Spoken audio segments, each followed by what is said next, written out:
Hey there, my friends. Kevin Steinman here, coming at you with Crypto Daily News, episode number 11. The date is July 13th, Friday the 13th. I have some pretty cool stuff to share with you, and let's just go ahead and start off with the U.S. Department of Justice has indicted 12 Russian officials for interfering in the 2016 elections with cryptocurrency. Now, they're not necessarily reporting that there was any alteration created or they were involved in changing the vote count in any way, but what they are saying is that there was over $95,000 laundered through cryptocurrency to fund the Trump campaign. So keep that in mind. Interesting thing. Another thing is with South Korea, they have decided already, since I just reported yesterday or the day before, that they're going to actually make it easier for people to partake in blockchain and cryptocurrency technologies. Their goal is to really simplify things, and they basically are vowing to introduce a more friendly blockchain legislation in the meeting that was done today. And this is actually with the fourth vice ministerial meeting about growth through innovation, where essentially Vice Minister of Strategy Finance Ko Hyung-hwan, the government pledged to make it easier for blockchain businesses to take part in all the cool things that are happening, and of course rightfully so. You know, it's like they should not have issues trying to enter the market, just like I was saying maybe a few episodes ago, where if you hinder this type of growth and innovation, it's not going to be really good for anyone in the long term. So you may as well just embrace it, folks. In any event, they believe that this will lead to a lot more job creation to support the emerging technologies, and I believe that as well. But at the same time, they're also looking to expand the tax reduction for the new growth engine investment and ease the requirements of new technology support, including blockchain technology investment support. So really trying to make things easier for people that are working in the space.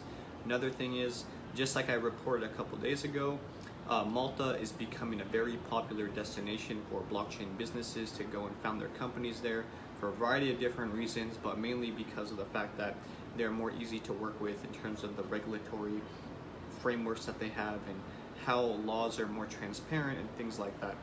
Another cool update for you guys, American Express just filed a patent for blockchain-powered proof of payment system. So the payment system that they have in place right now is basically trying to go and use Hyperledger's blockchain consortium and what they've learned there to go and implement the patent that they're building now, which was actually just filed yesterday. So American Express has been part of the Hyperledger blockchain consortium for a while, and of course I don't think there's any surprise that the next natural step would be to continue moving in this direction.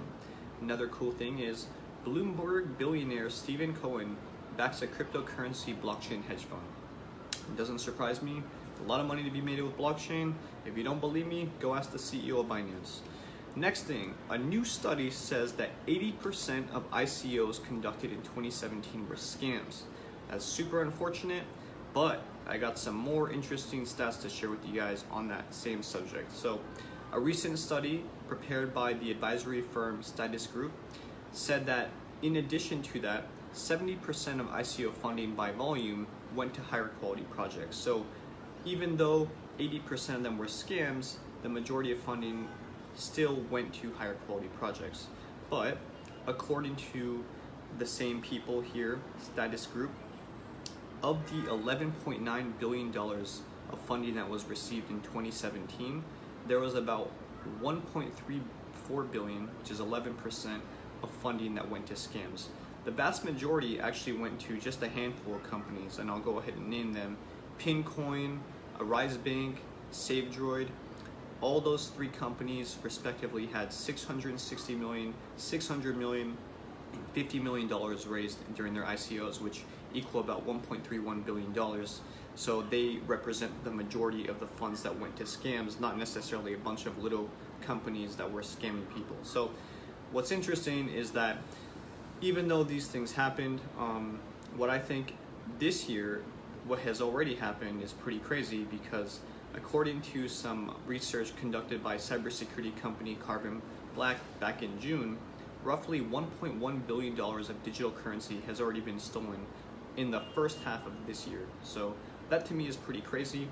and I think we have a lot of cool stuff ahead of us, both good and bad, depending on how you look at it. But the best part is, I'll be here to keep you guys updated. Hope you enjoy. Ridiculous, without even trying. How do they do it? This is 10% luck.